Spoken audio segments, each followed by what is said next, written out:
Mes chers amis, comme promis, je vais certainement vous partager des capsules très souvent qui vont vous édifier et vous permettre de réussir votre vie. Si vous aimez, partagez pour apporter le bonheur. Moi, je vous le donne, vous aussi, vous pouvez donner à d'autres personnes. Aujourd'hui, je vais vous parler d'éjaculation précoce. Très souvent, les gens m'écrivent pour me dire, coach, qu'est-ce qu'il faut faire lorsqu'on souffre d'éjaculation précoce? Je vais vous expliquer. Vous savez, l'éjaculation précoce vient de deux erreurs que nous faisons souvent. La première erreur, c'est ne pas faire l'amour régulièrement. Quand vous ne faites pas l'amour régulièrement, vous êtes très vite excité.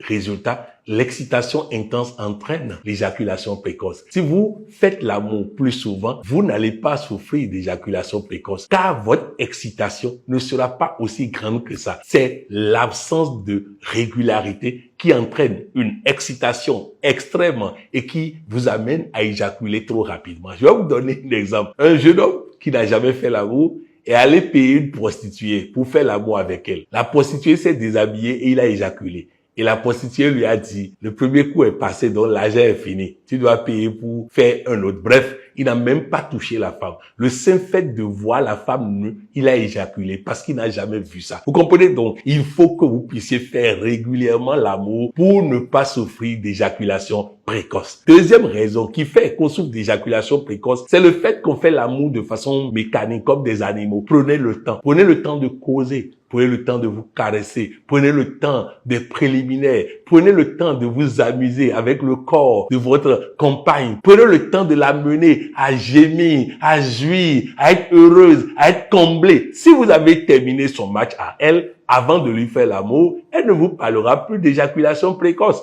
puisque elle est là finie avant vous. Alors, apprenez à utiliser vos doigts, apprenez à utiliser tous les instruments que Dieu vous a donnés pour donner du plaisir à la femme, pour que elle termine son match. Comme elle a terminé son match, si vous venez maintenant, vous pouvez faire quelques secondes, elle n'aura plus ce sentiment d'éjaculation précoce, elle ne vous fera pas le reproche, elle n'attirera pas votre attention là-dessus. Or, si votre attention est là-dessus, la peur d'éjaculer précocement vous fait éjaculer précocement. Alors oui, première chose, faites l'amour plus souvent. Deuxième chose, faites en sorte que madame puisse aller au bout avant que vous n'alliez au village. Résultat, vous n'avez pas besoin de grand chose avant qu'elle ne soit comblée. Alors quand vous faites l'amour comme ça, vous allez progressivement oublier à faire de l'éjaculation précoce et vous n'aurez plus d'éjaculation précoce. De toutes les façons, personne n'est conçu pour pouvoir éjaculer précocement. La preuve, quand vous allez voir les médecins, ils n'ont pas de solution contre ça parce qu'ils ne savent pas ce qui se passe. Ce qui se passe, c'est l'excitation intense.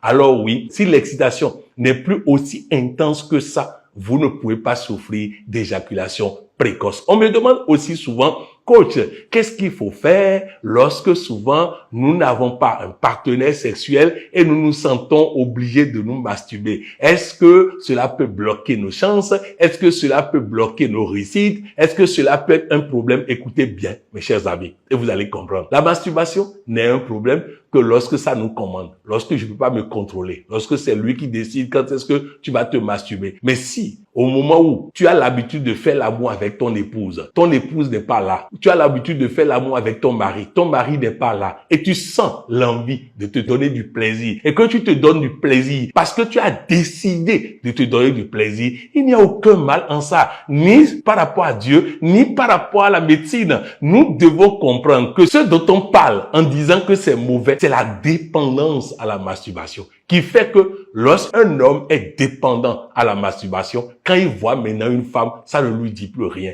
Lorsqu'une femme est dépendante à la masturbation, quand elle voit maintenant un homme, ça ne lui dit plus rien. Donc nous devons, si nous nous retrouvons dans une situation où notre partenaire sexuel n'est pas là, où nous sentons le besoin de jouir, de nous donner du plaisir, il n'y a pas de problème. Faites-le en étant maître de ça. Ne dépendez pas de ça, car la dépendance est une mauvaise chose. Voilà ce que je voulais partager avec vous. Je sais que j'ai fait œuvre utile et que certains hommes ou certaines femmes vont être comblés désormais dans leur couple grâce à cette capsule. Partagez cette capsule. Aidez les gens à comprendre. Aidez les gens à réussir au lit, car si on ne réussit pas au lit, tout le reste est à l'eau. Donnez-nous du plaisir, donnez-nous du bonheur et tout ira très bien. C'était Patrick Avant-Pouillon, coach et professeur émérite en coaching intégral.